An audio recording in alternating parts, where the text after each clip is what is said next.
नमस्कार, मेरा नाम है डॉक्टर श्रुति शाह और मैं एक पीडियाट्रिक ओटी हूँ। आज हम बात करेंगे एसपीडी के बारे में। एसपीडी यानी कि सेंसरी प्रोसेसिंग डिसऑर्डर। अब सेंसरी प्रोसेसिंग डिसऑर्डर की अवेयरनेस बहुत ही कम है, पर फिर भी आजकल लोग इसकी बातें कर लेते हैं। पर अभी तक कोई इसे एसपीडी को अलग से डायग्नोस नहीं करता है। इसे या तो ऑटिज्म या हाइपर एक्टिविटी या डेवलपमेंटल डिले या फिर डिसलेक्सिया इसके साथ जोड़ा जाता है।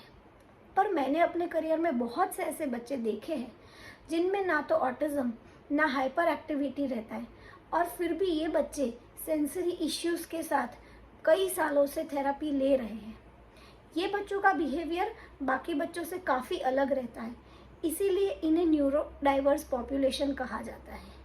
तो क्या होता है एसपीडी, आइए जानते हैं। हमने बचपन से सुना है कि हमारे 5 मेन सेंसेस होते हैं, जिसमें कि है पहला टैक्टाइल यानी कि स्पर्श की संवेदना, दूसरा है विजुअल यानी देख के समझना, तीसरा है ऑडिटरी यानी कि सुनना, चौथा है ऑल्फैक्टरी यानी कि सूंघ के समझना, और पांचवा है गस्टेटरी यानी कि स्वाद। पर इसके अलावा हमारे पास 3 और ऐसी सेंसेस हैं जो हमारे लिए बहुत ही महत्वपूर्ण हैं। इनका नाम है प्रोप्रियोसेप्शन, वेस्टिब्युलर और इंटरोसेप्शन। अब जब ये 8 सेंसेस में कोई भी गड़बड़ होती है तो हम उसको सेंसरी प्रोसेसिंग डिसऑर्डर का नाम देते हैं। इसका मतलब ये बिल्कुल भी नहीं है कि बच्चे के आँख, नाक, कान या जीभ में कोई प्रॉब्लम है। जनरली ये टेस्ट करवाने पे ये टेस्ट रिज़ल्ट बिल्कुल नॉर्मल रहते हैं। तो सेंसरी प्रोसेसिंग डिसऑर्डर है क्या?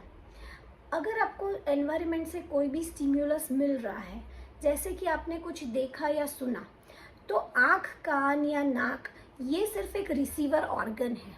इसका मेन काम है कि ये स्टिम्युलस को रिसीव करना, पर इसे हमारे दिमाग तक पहुंचाने का काम नर्वस सिस्टम का है। तो जब बच्चे के ये नर्वस सिस्टम में इशू होंगे तो उसे सेंसरी प्रोसेसिंग डिसऑर्डर कहा जाएगा। जो सिग्नल हमारे सेंस ऑर्गन ने रिसीव की है वो ब्रेन तक जब सही सलामत पहुंचती है तो उसे सेंसरी प्रोसेसिंग बोलेंगे। पर अगर ये प्रोसेसिंग ही गलत हो रही है तो ब्रेन से आने वाले कमांड के रिस्पॉन्ड में जो भी बिहेवियर है वो भी अलग प्रकार से आएगा।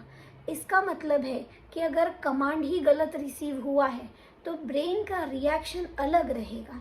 इसी वजह से बच्चे बहुत सारे बिहेवियर्स एग्जिबिट करते हैं। इन बच्चों में इमोशनल प्रॉब्लम्स बहुत से देखे जाते हैं, इम्पल्सिविटी देखी जाती है।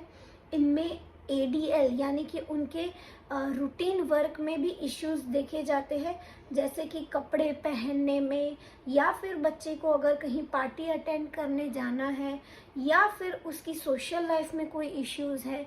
ये हर प्रकार से सेंसरी प्रोसेसिंग डिसऑर्डर में ही इंक्लूड होगा। सेंसरी प्रोसेसिंग डिसफंक्शन भी कई प्रकार के होते हैं।